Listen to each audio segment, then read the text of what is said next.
അഹശ്വേരോശ് രാജാവ് ഒരു വലിയ വിരുന്ന് കഴിച്ചു. വിശദീകരിക്കുന്നില്ല, സമയം പോയതുകൊണ്ട് എൻ്റെ വാക്കുകൾക്ക് സ്പീഡ് കൂടുതലുണ്ട്.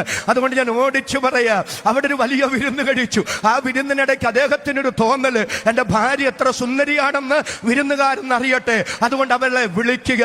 പക്ഷേ വസ്തി രാജ്ഞി ആ സ്വീകരണം അത് തിരസ്കരിച്ചു കളഞ്ഞു, ആ ആജ്ഞ തിരസ്കരിച്ചു കളഞ്ഞു. എൻ്റെ പ്രിയരെ, ഇന്ന് രാത്രി ആ അഹശ്വേരോശിന്റെ അകത്ത് അങ്ങനെ ഒരു ചിന്ത കൊടുത്തതിന്റെ പിന്നിൽ, രാജകീയ കൽപ്പന വസ്തി തിരസ്കരിച്ചതിന്റെ പിന്നിൽ ചലിച്ച ഒരു അദൃശ്യ കരമില്ലേ?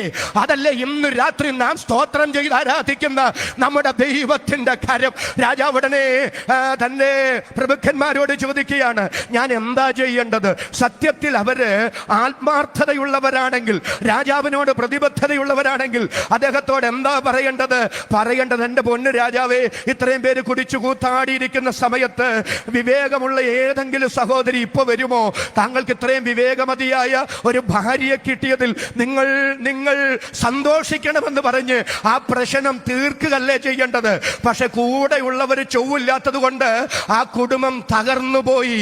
ഇന്ന് രാത്രി ഞാൻ സ്തോത്രം ചെയ്ത് പറയാം, കൂടെ കൂടുന്നവർ ചൊവ്വല്ലെങ്കിൽ നമ്മൾ തകർന്നു പോകും. എന്നാൽ കൂടെ നടക്കുന്നവർ വിശ്വസ്തരാണെങ്കിൽ നാം ദൈവത്താൽ മാനിക്കപ്പെടും. അത് നമുക്ക് അനുഗ്രഹമായി മാറും. ഒരു ഉദാഹരണം ഞാൻ ഇന്ന് രാത്രി തിരുവഴുത്തിൽ നിന്ന് പറയാ.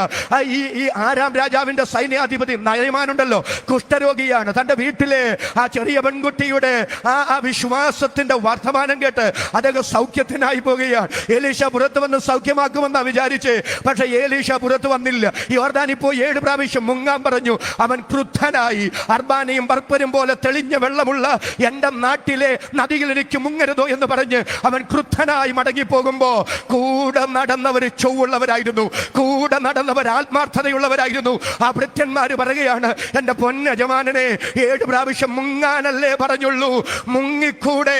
സൗഖ്യമായാൽ അതത്ര നല്ലതാണ്.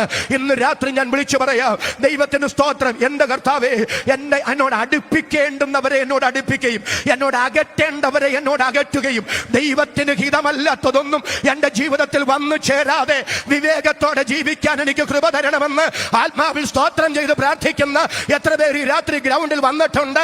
അവരുടെ കര ഞാൻ ഒന്നുകൂടെ കാണട്ടെ. കരവ് ശബ്ദവും ഉയർത്തി